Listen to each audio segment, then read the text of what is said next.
Hi, എല്ലാവർക്കും നമ്മുടെ പുതിയൊരു വീഡിയോയിലേക്ക് സ്വാഗതം.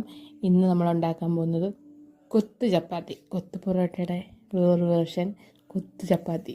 അപ്പോൾ അതിന് വേണ്ടി ആവശ്യമുള്ളത് ക്യാരറ്റ്, ബീട്രൂട്ട്, ക്യാബേജ്, തക്കാളി, വെളുത്തുള്ളി, പച്ചമുളക്, സവാള, ഇത്രയും സാധനങ്ങളാണ് വേണ്ടത്.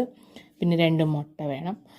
ആദ്യം നമുക്ക് വെളിച്ചെണ്ണ, സൺഫ്ലവർ ഓയിൽ ഒഴിച്ച് കൊടുത്തേക്കുന്നത്. സൺഫ്ലവർ ഓയിൽ ഒഴിച്ചിട്ട് ഈ പച്ചക്കറിയെല്ലാം കൂടെ നല്ലപോലെ വരട്ടിയെടുക്കാം.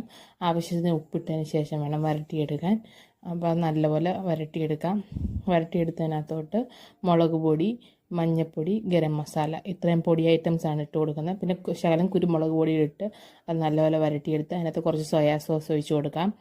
അതിനകത്തോട്ട് നമുക്ക് 2 മുട്ട അതിൻ്റെ പകുതി വേവ് ആവുമ്പോൾ നമുക്കതിനകത്തോട്ട് ചപ്പാത്തി ചേർത്ത് കൊടുക്കാം. അത് നല്ലപോലെ ചിക്കി കൊടുത്തതിന് ശേഷം ചപ്പാത്തി ഇട്ട് കൊടുക്കാം. എന്നിട്ട് നല്ലപോലെ നമുക്ക് മിക്സ് ചെയ്ത്